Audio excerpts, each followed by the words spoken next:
गंवार जिठानी modern देवरानी। अर्पिता की शादी राकेश से तय होती है, जो एक सरकारी नौकरी करता था। अरे चाची, अर्पिता इतनी सुंदर, पढ़ी लिखी और मॉडर्न लड़की है, फिर कहाँ आप इसकी शादी ऐसे घर में कर रही हैं? अरे लड़का सरकारी नौकरी करता है, इंजीनियर है, खूब कमाता है, खूब मेहनत की है लड़के ने इस नौकरी के लिए। अर्पिता भी राकेश को पसंद नहीं करती थी, लेकिन पिता ने हाँ कर दिया तो शादी के लिए मन मारकर तैयारी कर रही थी। हाँ माँ, चाची ठीक ही तो कह रही हैं। पता है मेरी सहेलियों के पति कितने मॉडर्न हैं।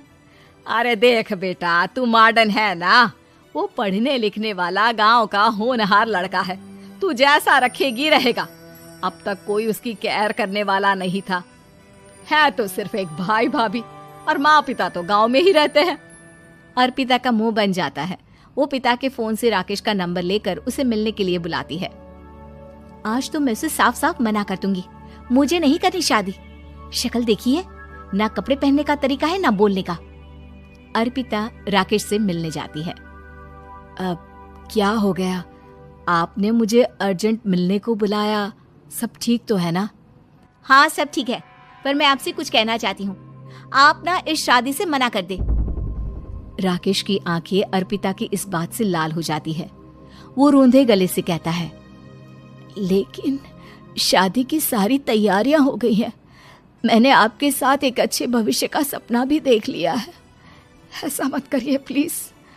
माँ पिता के अलावा मैंने किसी को दिल से अपना माना है तो वो आप ही है।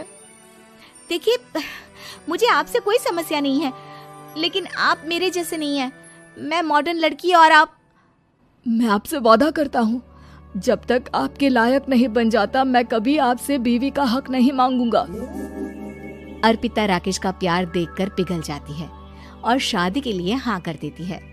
दोनों की शादी हो जाती है, लेकिन शादी के बाद राकेश की भाभी, जो कि पूरी देहाती थी, ए राकेश उठ, जब पानी भर कर ला और तेरी बीवी को बोल के चूल्हा लगा दिया है, रोटी बना ले।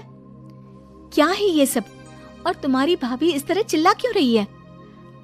क्या करूं, भाभी ही खाना बनाती है और मुझे पढ़ने के लिए इस घर में रखा, तो मैं घर का सारा काम कर देता हूँ।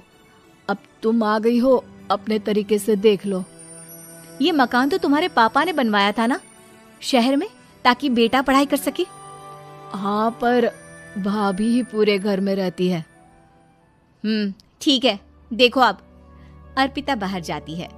सूट पहनी अर्पिता को देखकर जेठानी का पारा हाई हो जाता है। ए शहर की हीरोइन, यहाँ ना चलेगा ये सब, समझी? साड़ी पहनो, साड़ी बना है, और सीधे पहुंचो रसोई में। मेरे आगे नहीं चलेगा ये सूट बूट का नाटक, समझी? देखिए भाभी, आप बड़ी हैं, आपने राकेश की पढ़ाई में मदद की, लेकिन ये मकान इनके पिताजी का है, तो मैं अपना पोर्शन अलग कर रही हूँ। मैं आज से आपके साथ नहीं रहूंगी। जेठानी का तो मानो पारा ही हाई हो जाता है। और ऐसा कैसे नहीं रहेगी? हाँ, और कौन बोला कि राकेश अलग हो जाएगा? वो अपने भाई के बिना नहीं रहता। आज देखिए तो, देखिए कल के आई छोरी क्या बोल रही है। राकेश के साथ बात हो गई है, मैंने ऊपर का हिस्सा राकेश को दे दिया है, उसकी अपनी जिंदगी शुरू हो रही है, तो अच्छा है ना कि अब रसोई भी अलग हो जाए। अर्पिता राकेश की ओर फक्र से देखती है कि उसने अर्पिता के लिए स्टैंड लिया। अर्पिता बाजार में जाकर सारा रसोई का सामान ले आती है। पिता के दिए सामान से घर सजाती है और अपने तरीके से पूरे घर की सजावट करती है। शाम को राकेश ऑफिस से आता है। कुर्ता पैजामे में राकेश को देखकर, अरे ये क्या पहना है? भाभी सिलती है ना कुर्ता, मैं सारी कमाई भाभी को ही दे देता हूँ। लेकिन अब ना बीवी को देना होगा, क्योंकि भैया भी अच्छी नौकरी करते हैं। भाभी अपने पति का पैसा संभाले और मैं अपने पति का पैसा संभालूंगी। तभी भाभी आ जाती है। अरे देखो, बहुत हो गया। हाँ, अलग रहने तक तो ठीक था, लेकिन पैसा हम एक फूटी कौड़ी नहीं देंगे। बचपन से तुम्हारे पति को हमने पाला है, उसका हिसाब दो। अच्छा, हिसाब चाहिए? कितना पढ़ी हैं आप जो आपको हिसाब चाहिए? बड़े भाई हैं उनकी, जिन्होंने उन्हें पढ़ाया लिखाया, वो हिसाब मांगेंगे तो जरूर दे दूंगी भाभी। अरे देख, हाँ, अगर तूने पढ़ाई की है तो मैं भी अंगूठा छापना हूँ। अरे 5 की रात तक पूरी पढ़ाई की है, समझे? वैसे भी कल इन लोगों के माँ बाबूजी आ रहे हैं गांव से, वही लोग ठिकाने लगाएंगे तुझे। अगले दिन सास ससुर आते हैं, दोनों बहुत ही सीधे लोग। अच्छा किया जो ऊपर के हिस्से में राकेश की गृहस्थी लगा दी। अब दोनों बेटे अपना अपना देख ले। छोटी बहू कहाँ है? अरे बहुत ही चालाक है माँ जी, ऐसी जबान चलाती है जैसे दर्जी कैंची चलाता है। वैसे बहू तुम भी कम नहीं थी। और सुनाओ। तभी छोटी बहू सास ससुर के पैर छूकर उन लोगों को चाय और नाश्ता देती है। माँ जी, आप थक गई होंगी, मैं खाना लगा देती हूँ, ऊपर आ जाइए चाय पीकर। अरे बस बस यही रहेंगे वो, क्योंकि बड़ी बहू मैं हूँ। हमेशा से इनके माँ बाबूजी मेरे पास ही आए हैं। चलिए माँ जी, आप ना किचन में खाना बनाइए, मैं जरा बाजार होकर आती हूँ और फिर साथ में खाना खाते हैं। जेठानी बाजार निकल जाती है और सास ससुर बेचारे घर पर अकेले। फिर दोपहर को, माँ जी, मैंने आप सभी के लिए खाना बनाया है। माना मैं छोटी हूँ, लेकिन अच्छा लगेगा अगर आप लोग मेरे साथ रहें। वैसे भी यहाँ है कौन बेटा, चलो ऊपर राकेश के पास ही चलते हैं।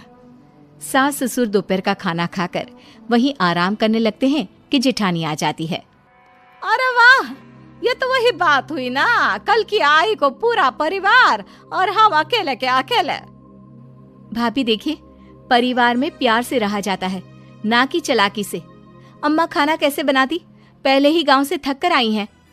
हाय रे दया, तो मैं का बाजार से ऐस करके आ रही हूँ और यहाँ मेरी फिक्र कौन करेगा। अरे तो किचन में खाना है, लगा देती हूँ मैं भाभी। बड़ी बैठकर खाना खाती है और शाम को जब राकेश घर आता है। अरे राकेश, तू तो पूरा हीरो लग रहा है इन कपड़ों में। ऐसे कपड़े पहले क्यों नहीं पहनता था? राकेश बीबी की तरफ देखता है और फिर कहता है, माँ पहले पहनाने वाली नहीं थी ना। हाँ हाँ, और हम जो हाथ से सिल सिल कर कुर्ता पहनाते थे उसका का? अरे तुम्हारे भैया तो आज भी पहन रहे हैं। तभी अर्पिता सास के लिए कपड़े और ससुर के लिए शर्ट पैंट ला कर देती है। उन लोगों को फ्रिज से ठंडा पानी और टीवी में फिल्म दिखाती है।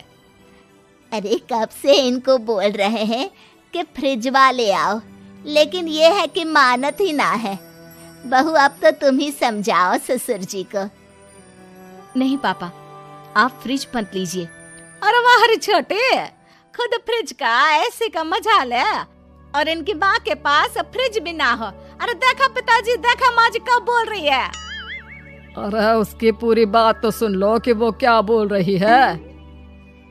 वो इसलिए क्योंकि अब माँ जी और पापा यहीं रहेंगे मेरे पास। घर को घर सिर्फ मॉडर्न या गांव की सोच नहीं, बल्कि संस्कार बनाते हैं भाभी, और संस्कार अच्छे हो तो सब सही हो जाता है।